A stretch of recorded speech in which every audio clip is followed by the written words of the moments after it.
Alright, what's going on, guys? Trev back again, here to bring you another video. This one's going to be doing a video talking about my spoiler thoughts on The Amazing Spider-Man 2. So, yeah, spoiler warning.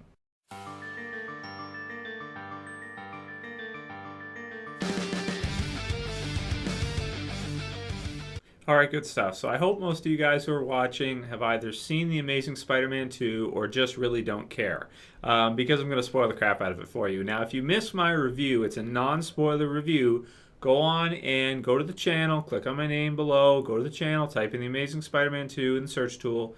You'll find it. Watch my non-spoiler review. Everybody else, I assume, has pretty much already seen that video because that's where I'm going to be reviewing the movie. This one's going to be giving my thoughts on the actual plot of the movie. Not a review, that's my review. But I'm going to basically just talk about some of the events in the movie in terms of the plot, because I've done the whole review in that one, so go watch that if you want to see that. If you haven't, this one we're going to talk about the decisions they made in this movie. So this one, man, really surprised me. Now I can actually, get my thoughts out there about the plot of this one. The ending of this one just completely, I was flabbergasted when I watched it. I couldn't believe it. Now, of course, I won't say I'm the biggest Spider-Man fan, but I'm a pretty big Spider-Man fan. I've read a good number of Spider-Man comics. I've watched pretty much every episode of the animated series back from the 90s. I've got a good amount of Spider-Man collectibles, action figures, stuff like that. So he is one of the best characters from Marvel, if not the best, in terms of the amount of comics he has out there, the amount of appeal, the amount of movies, him, the Avengers, the X-Men, but he's definitely by himself one of the biggest characters, and he has probably the biggest, most well-known rogues gallery and, all that good stuff. So he's a huge character, obviously. The first issue with the Green Goblin, of course. Now, Green Goblin's first appearance in the comic books originally, he does kill off Gwen Stacy. Now, I knew that going in. Even though, like I said, I'm not the hugest Spider-Man fan, but I was aware of that before watching it. That said, I knew we were going to be kind of seeing Harry Osborn in this one, but I thought it was going to be sort of like a hobgoblin type thing. I liked that they kind of just made him, no, he's the Green Goblin. That's who he is. He's the Green Goblin. And his father before him wasn't really, or at least we didn't see him as the Goblin, fight against Spider-Man or anything like we did in the Sam Raimi trilogy.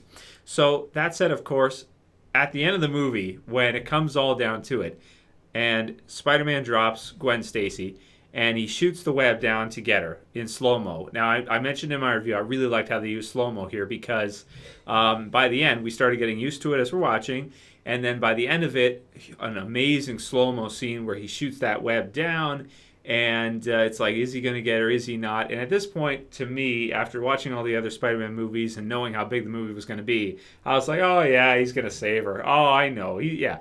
The comics are out there. I know Gwen Stacy dies, with the encounter with the Green Goblin. I know that, but even still, even though the Green Goblin's here and everything, they don't have the guts to do it. They're not going to do it. I had myself convinced. I'm like, there's no way. They don't have the balls.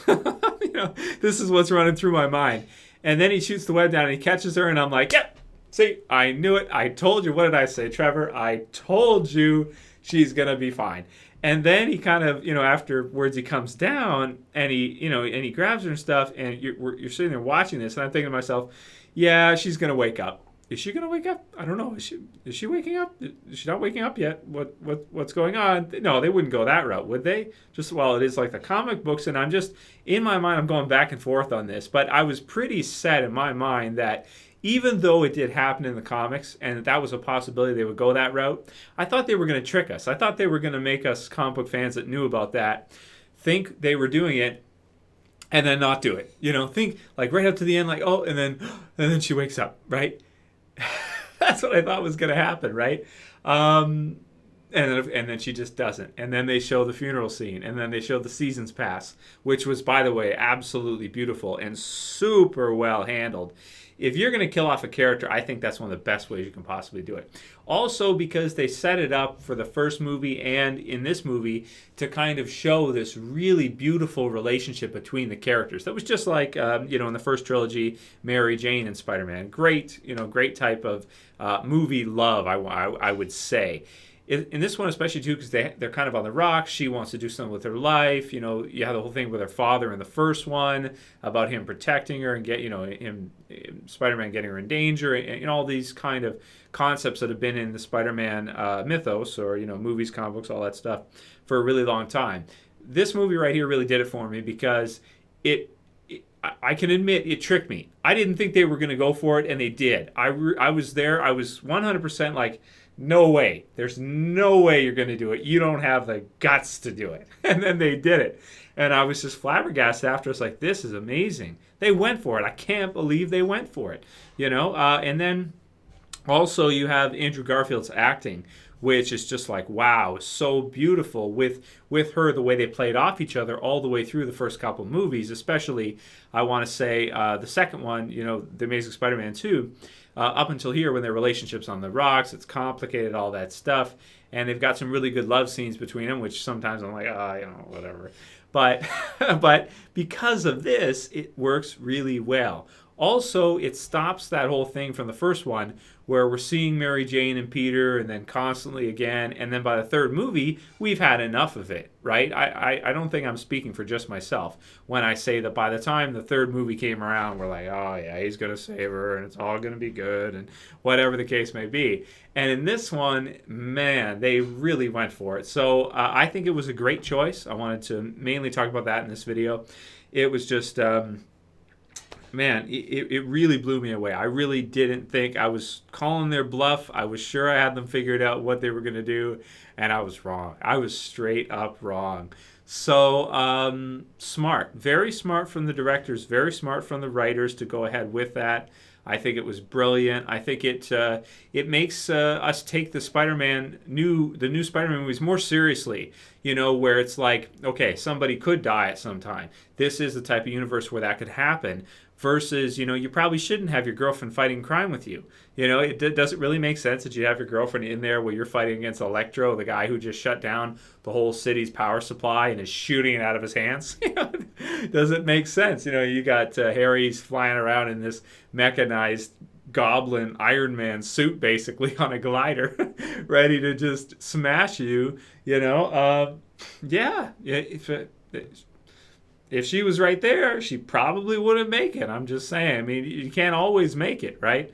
So, man, really gutsy, really ballsy decision, and I back it up 100%. Now, for the kids and stuff, yeah, for the youngins, they might be a little bit upset by it. They might watch the movie be like, oh, they killed her off, that sucks. Yeah, but it's true to the original Spider-Man, comic books. It's true to the books, and... in addition to that, it was really set up well because we're seeing them age, like we're seeing them grow. We meet them in high school in the first, and now, they graduate from high school, they're going into their college years. There's a really nice evolution here over the years of, what it would be like as we see these movies to be Spider-Man growing up. And of course, when we see the next one too, I'm sure that one's going to be great, and it's going to be a heavy theme of that movie, the death of Gwen Stacy.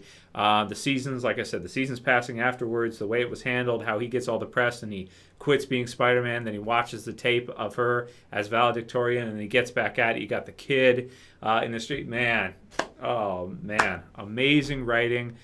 Really just reinvigorates, I think, the Spider-Man, the new Spider-Man movies, and really setting them apart from the old ones where, Mary Jane, yeah, she can fall, but that even if Venom and Sandman, it doesn't matter. Sandman can be there, Venom can be there, Dr. Ock, whoever, it doesn't matter. She's going to be fine at the end, right? We know it. So I really liked in this one that they didn't just go that route. It wasn't that easy to see. And aside from that, other spoilers, all the different villains I thought were pretty cool. The Rhino thing was cool. We also got to see maybe the start of Sinister Six because they're doing a movie for that, aren't they?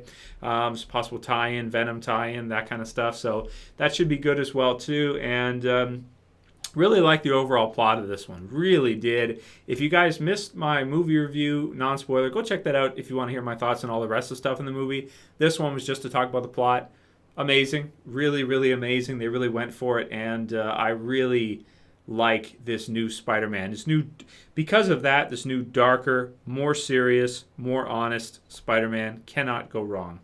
Anyway, that's pretty much all I got to say. So I'll call it here. That's it for this video, guys. I'll see you for the next one. This is Trap, as always. Saying peace.